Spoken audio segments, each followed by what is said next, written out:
Sit back and get comfortable. I have a few stories to share with you. Carnival, Nairobi, Kenya, 1870 AD. Journal of Mathis Lefebvre. May 21st. First entry. Today marks the first day of the hunt. The hunt begins when the first signs of the hunted are discovered. A single footprint, a few broken branches, a fresh kill. Most of the time, very subtle signs that could be completely overlooked by the untrained eye. Although in this particular case, it was anything but subtle. Even now, as I write this, I still struggle to find the words to describe it in this journal. Only one word comes to mind when I think about what I came across that day. Carnage. I tightened my grip on the .577 black powder express rifle I had pressed firmly against my shoulder, and slowly took in my surroundings. Approximately 10 meters in front of me lay the mangled form of a large animal. From what I could make of it, it appeared to be of an adult lioness. Its carcass was crushed into the blood-stained soil, claws still fully extended as it most likely died fighting for its life. The wounds were consistent with many other cases of the hunted kind, but with one unique and sadistic difference. Its entire head was ripped from its carcass. As I moved past the lioness, I noticed that this unfortunate creature was not the only one to suffer such a fate. Strewed across the African soil lie the rest of the pride. I felt the hairs of the back of my neck stand up as I heard a deep moan from the uprooted tree from the center of the killing field. I slowly made my way toward the source of the noise, rifle held firmly at eye level. When I reached its source, I was surprised to see none other than the king of the pride.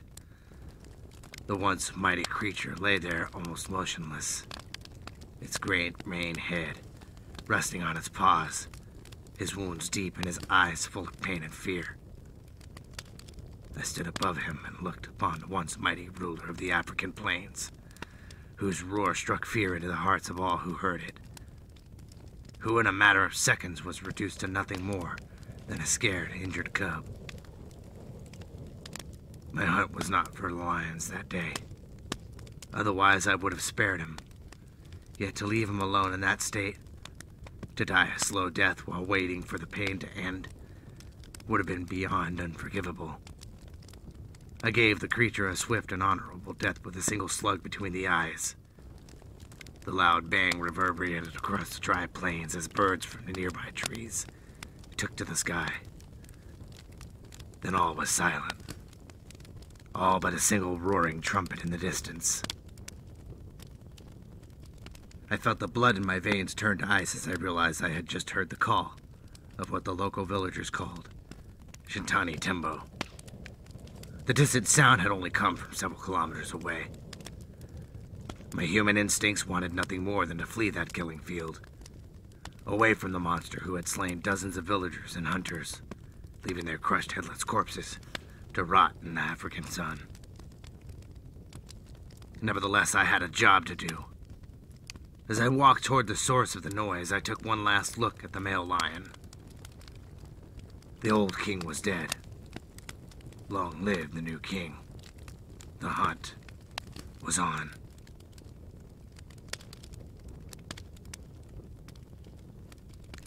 May 22nd, second day of the hunt. My name is Mathis Lefebvre. Born in Bruges, Belgium, to Alan and Eloise Lefebvre. Although I grew up the son of a prominent banker, I never joined the family business. Instead, I enlisted into the military and spent most of my life stationed in the garrison in the 4th Regiment of the French Foreign Legion.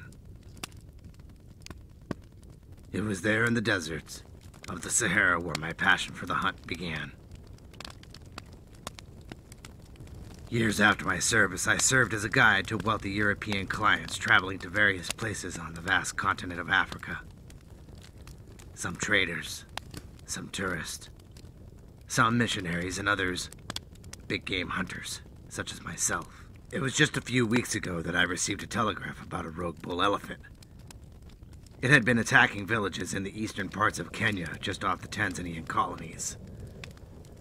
Reports of entire hunting parties going missing and villages being attacked as women and children flee into the night as they watch the large, dark figure trample their huts onto the ground in its primal rage.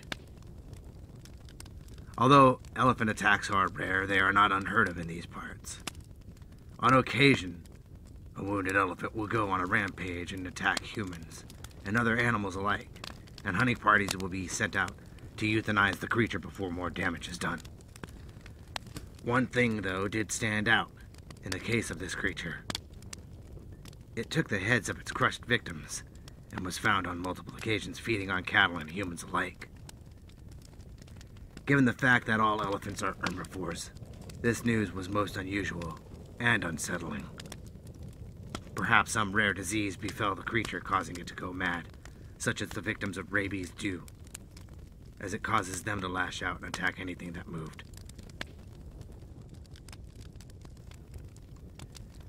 To feed on another living creature like an average carnivore had never been recorded in any historical documents anywhere in Europe.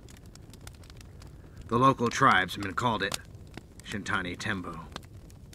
The men of the colonies referred to it as the Moving Mountain, or Chesanwat. The shamans and elders believed it to be possessed by dark spirits, which gave it its hunger for flesh and thirst for blood. Even though its sightings were frequent, its appearance remained much to speculation, as it only attacked at night and was never seen in broad daylight. Although several descriptions remained consistent: large tusks that almost touched the ground, darker skin tone, and bulging eyes that seemed to look straight into your soul. We made camp that night, roughly 6 miles from where we found its last kill. As the others slept, I took first watch. The night was filled with sounds of insects and creatures of that night. The mosquitoes were so bad that the locals among our hunting party smeared mud across their faces and the backs of their hands to prevent them from being bitten.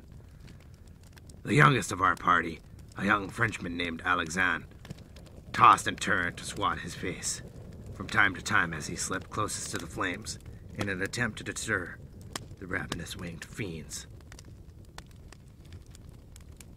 I sat rigid, facing the flames of our campfire. A trick I learned in the Legion is to never look directly into the flames of a campfire so that your eyes will not adjust to its light, but stay tuned to your dark surroundings. Soon afterward, I was relieved from my watch from my longtime friend Absco, a local tracker and ingenious hunter who accompanied me on many hunts during my time in Africa. I slept on the ground that night with one hand resting on the butt of my rifle, ready for anything that may come our way in the night.